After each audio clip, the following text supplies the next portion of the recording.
Hey guys, how much does it cost to be a poet in 2023? Let's take a quick look at just some of the finances, the budgets, and the things you need to be considering if you're trying to take your work a little bit more seriously this year. My name is Matthias. My name's Jeff.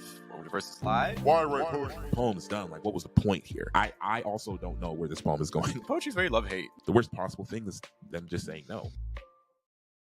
So with poetry, it sounds like on paper like something that doesn't really require a budget, because all you need is a pen and a piece of paper.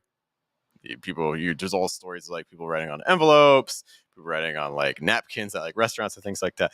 But I think the reality is that if you're considering really trying to up your game and take your work seriously, trying to reach a wider audience, just trying to get more people involved and interested in your work, then I think at some point you need to start investing in yourself. And in a lot of ways, it's almost like treating yourself like a business to a degree. So I kind of just want to highlight some of the common expenses that you can expect if you're pursuing poetry that you just kind of want to be aware of and maybe even start budgeting for if you're trying to take this serious. And I'd also love to hear in your own lives, what are some of your experiences with poetry? What's the last thing that you bought that was related to poetry, whether it was a book, maybe you got yourself a fancy little pen or something like that, anything that has changed your life, however small, that you've had to purchase to develop your work further. One of the first things that you're probably going to already know that you need to spend money on is going to be, especially these days, submission fees. There are journals out there right now that are free. So it certainly is still possible. In fact, some even like the large ones, like I believe like Poetry Magazine, if you're trying to submit there, you can still submit there, I think, for free. And some other large journals are doing that. But more and more often, we are finding is that you go to submittable.com or there's a submission manager, like you can often expect to see the $3 fee, the $4 fee. There's a journal called like Narrative that was like $10 or $20 to submit like a story or like 4 or 5 poems. So it's like the prices are not insignificant, especially let's say in a month. If you're submitting to like 10 places, submitting to 20 places, we're starting to talk about kind of like grocery money, right? This is money that could have gone to other things that we're starting to just be dedicating to submission fees. Now, if you are approaching your work as a business, I am not a CPA, but something you may be able to kind of start considering is that these can also be work expenses, just these submission fees.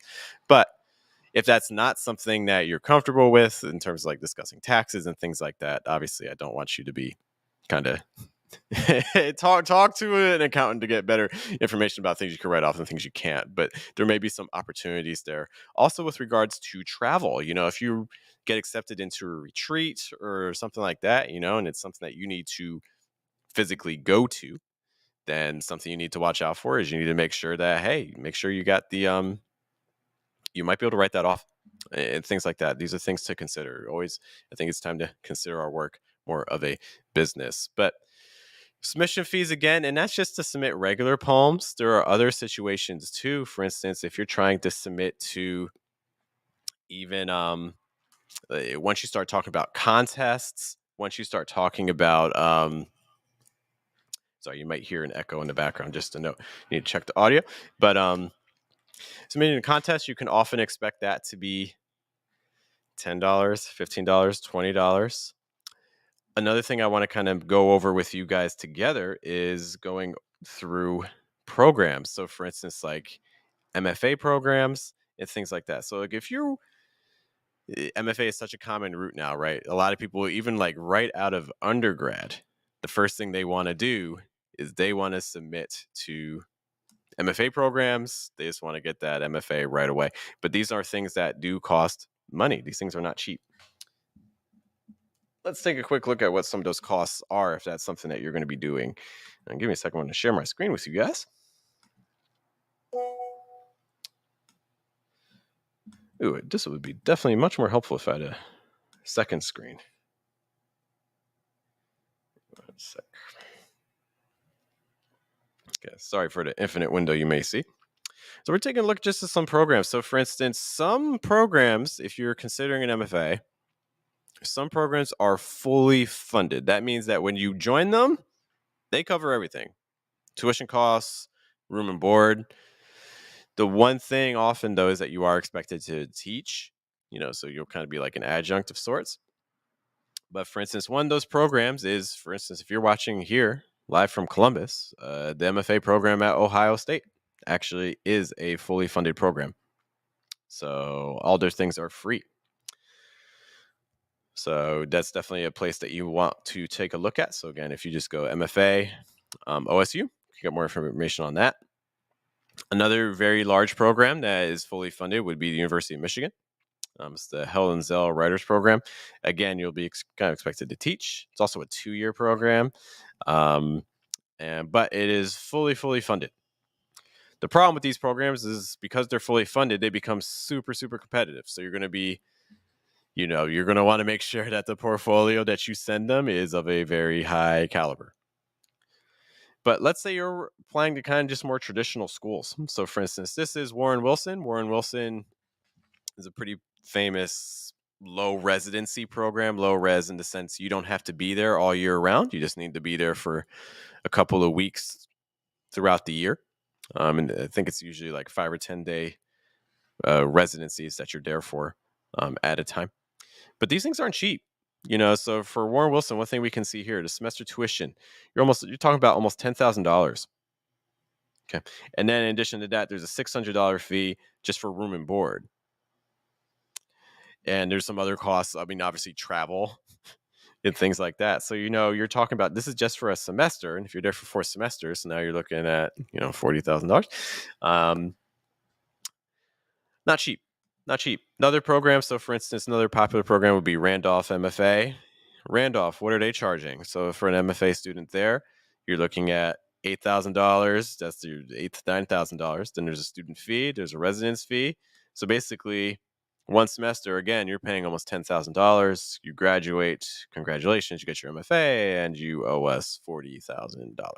Guess just kind of something to consider there. These programs, for instance, Warren Wilson and Randolph, they do have the advantage of, they do have a scholarship program that you can apply for, but very often they're accepting one student for those scholarships. So that's, again, you want to make sure the caliber of work that you're sending is very, very high. Maybe you're not interested in MFA, or maybe now's not the right season for an MFA. So maybe, though, you could be ready for things like a retreat. I, for instance, was very fortunate to attend several. I've attended Cave Canem. In fact, I'll be going back to there this upcoming year as well. Cave Canem recently announced, too, that they're switching to a free model. So basically, the only thing you need to pay for is just your transit there. So in terms of cost, you're not really paying much, although we'll actually kind of be talking about that because there are some aspects that you are kind of indirectly paying for, right?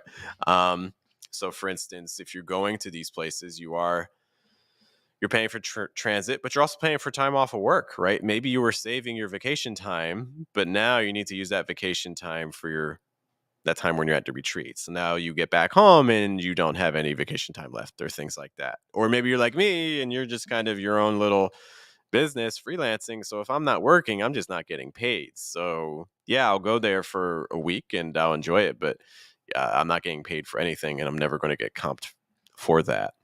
These are good opportunities, though, to again talk to an accountant, because these might be things you can write off. You don't need to own your own business to do write-offs, by the way. A lot of people have misconceptions about that. You can still, even if you have an employer, you can still write things off. Just a note on that. But again, I am not a CPA. But these are things that, again, you do want to be, there's always, opportunity cost. That's basically what we mean by being there and doing the poetry. That means you can't do other things, so that you also want to kind of be keeping that in mind in terms of the budget as well. Cave Canem, like I said, is free now. It wasn't always free, but other retreats are not free. For instance, I also attended Callaloo. Callaloo was not free. Callaloo was again, similar costs in terms of time, but it's also costs in terms of there's tuition. So you're looking at maybe probably like $1,000. I don't remember the exact cost when it was running. Other things that are costing money too. Other even just retreats, like a weekend retreat or things like that. So, for instance, the watering hole is not a super long retreat. So it's like a 4-day retreat. This is the virtual one. I was able to attend there in person, but it's also costing money. So again, looking at about $500. Okay, and it goes up from there. In addition to travel, you're going kind of in the middle of nowhere in the Carolinas, so it's most likely you're going to be flying and things like that. There's other ones, for instance, like Vona and things. So again, just in general, it's not a free experience. And to be a poet, if you're trying to go to MFA route, you're still going to be spending $30,000-$40,000 if you're not getting a scholarship. If you're just submitting, if you're submitting 20, 30 poems, well, you're looking at about $60-$100 just from submitting just poems. If you're doing contests, it gets even more expensive. If you're doing contests, you're looking at typically your contest fee are going to be anywhere from $10 to $20, if not more. So that's another thing to be considering as well. And then beyond that, if you're submitting for collections, let's say you're trying to get your first book or even just chapbooks. Chapbook fees are often about $20. Full-length competitions and awards are often going to be $20, $25 as well. So very, very quickly, from January 1st through December 31st, if you're submitting pretty consistently throughout the year, you need to be budgeting, $1,000 just for like submission fees. I think is a realistic expense. In addition to that, there's other just like random like technology things, like if you just upgrade your computer, if you get programs, for instance, some people are using things like Grammarly and stuff like that, software. Some people are trying to get mentors, and those are the things you're paying for. If you're also trying to save money, an option that you may want to consider would be online workshops and online retreats as well. That can be something that in general tends to be cheaper than the in-person options. So I think this also ties into a very big argument too, is that why are you pursuing an MFA, or why are you pursuing a retreat? What's the goal? Is the goal just to improve your work? Is the goal to network? Is the goal to just try the experience out? I think you need to be very honest with yourselves. A lot of times, if you're submitting to a contest, this is how journals survive. Most journals, for a lot of journals, that they have a contest, that's where they make their income for the entire year, is through the contest fees. So they need people who even have no shot of winning. They need those people to still submit, right? Otherwise, they're not going to be able to give out the prizes or pay the judges and things. On the other hand, if you're able to get a collection out there, because let's say you win a contest, or you're able to start get your name out there and people start understanding who you are, these are also ways that you can get paid too, right? So for instance, they may invite you to be a judge. That's going to be a paid opportunity. You may get opportunities in terms of publications. Publications may reach out to you to publish your work. They may solicit you. So these are opportunities where you may be able to get paid. Sometimes people will even fly you out to readings and things like that. But let's be honest, for the vast majority of poets, these things aren't necessarily happening. So I think it's really important to understand your goals and your reasonings for why you're pursuing these sorts of opportunities, because maybe if your goal is to just get your name out there, again, we're in 2023 right now. There's so many opportunities for you to get your own work into the eyes and in front of the eyeballs of other people. Just again with like social media opportunities and things like that. So that's definitely something that we're going to be discussing in the future about how can you take your work and get it out in front of people without paying for it, because there has never been a greater opportunity for you today to get your work out in front of other people. So we're going to be talking about that. So that kind of just gives you a quick idea about some of the budgeting things that you want to be considering. Being a poet in 2023 is not going to be free. But if you are trying to elevate your work, you can expect to pay. My recommendation would be, hey, if you can set aside $500 to $1,000 to yourself, and that will cover your submission fees, that will cover your personal development, that will cover opportunities, for instance, for travel, if you do get accepted somewhere, among other costs that randomly come up. So that's something I would really recommend budgeting for if you're trying to take your craft up. Thank you guys so much for joining me today. Again, this is part of Diversus Live. We do this podcast on Tuesdays, and you can actually join us in the audience, be a member. And here we're here at Third Way Cafe. I want to give just a quick shout out to Tim if he's watching on his camera, and also just to all of you for joining us. Again, you can catch us in person, or you can also catch us on the stream on YouTube or on Facebook. My name is Jeff. We will be back on Sunday when we talk about opportunities for publication. Some journals are going to be closing in upcoming weeks. You want to know what those journals are, so that way you can get your own work submitted. So keep an eye out on Sunday, where we let you know about some updates on journals and places to submit. Thank you, guys. Have a good day. Have a good night. Good afternoon. Talk to you guys later.